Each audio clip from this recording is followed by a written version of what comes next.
नवरात्रि अनुष्ठान का छठा दिन, छठवीं संध्या। इस बार नवरात्रि में हम लोग बात कर रहे हैं रामचरितमानस में गुरु वंदना के प्रसंग की, बालकांड के सोरठा 5 के बाद की चौपाई की। उग्रही बिमल बिलोचन ही के, मिटही दोष दुख भव रजनी के, सूझही रामचरित मणिमाणिक, गुपुत प्रगट जहाँ जो जही खानिक।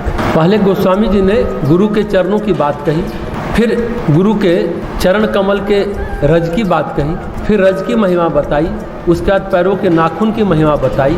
अब कहते हैं इनका ध्यान करने से उग्रही बिमल बिलोचन ही के, मिटही दोष दुख भव रजनी के। उनके हृदय में आते ही हृदय के निर्मल नेत्र खुल जाते हैं और संसार रूपी रात्रि के दुख दोष मिट जाते हैं और रामचरित रूपी मणि और माणिक गुप्त और प्रकट जहाँ जिस खान में है सब दिखाई देने लगते हैं। नेत्र प्रायः कपाल में होते हैं, सिर में आंखें होती हैं। गोस्वामी जी कहते हैं आंखों से तो सबको दिखाई देता है, किसी को कम किसी को ज़्यादा। बीमारी आंख में होने पर भी कुछ न कुछ दिखाई देता है, लेकिन हृदय की आंखें सबकी नहीं खुलती।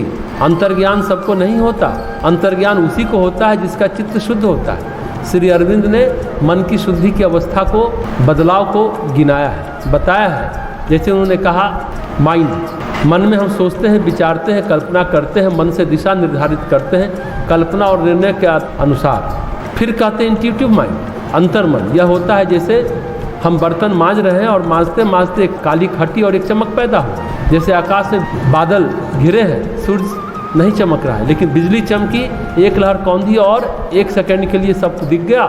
यह अंतर्ज्ञान। बादलों के पार की कोई छटा झलकी, वो अंतर्ज्ञान है।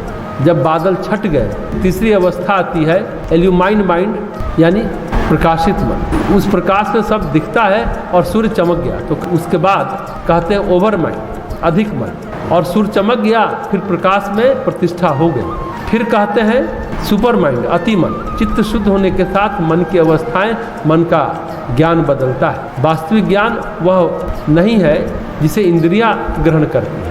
वास्तविक ज्ञान वह है जिसे शुद्ध मन अनुभव करता है, शुद्ध चित्त अनुभव करता है। तो गोस्वामी जी कहते हैं यह कठिन बात है, साधारण बात नहीं है, ये सामान्य घटना नहीं है। संसार में ऐसा कोई कर्म नहीं है, ऐसा कोई साधन नहीं है जो हमें चित्त शुद्धि की ओर ले जाए। चित्त शुद्ध होता नहीं, सारी घटनाएं, सारे कर्म, सारे चिंतन, सारे संबंध हमें चित्त की अशुद्धि की ओर ले जाते हैं। जब हम निष्काम कर्म करते हैं, निष्काम कर्म का मतलब स्वार्थ से अलग होना और अहंकार से अलग होना।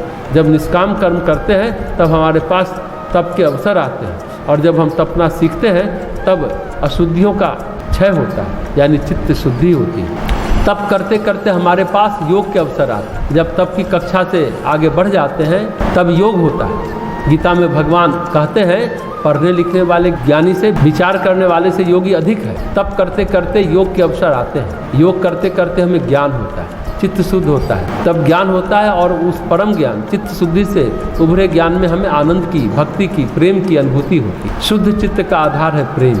ये जो इतना कठिन मार्ग है, जटिल प्रक्रिया है, वो गुरु के चरणों का ध्यान करते करते अपने आप हो जाता है। उग्रही बिमल बिलोचन ही के, गोस्वामी जी कहते हैं हृदय के नेत्र खुल जाते हैं, चित्त की आंखें, मन की आंखें खुल जाती हैं, समझ विकसित हो जाती है, बोध होने लगता है। शास्त्र ज्ञान नहीं, अनुभव जन ज्ञान, अंतर ज्ञान। कबीर कहते हैं मसी कागज छुओ नहीं, कलम गयो नहीं हाथ। लिखाई पढ़ाई से जो मिलता है वो नहीं, लिखाई पढ़ाई से तो सभी को मिल जाता है। सामान्य मानव चेतना, मन की चेतना उसे जान लेती है, पर कबीर कहते हैं कागज वाला ज्ञान नहीं, कलम पकड़ने वाला ज्ञान नहीं।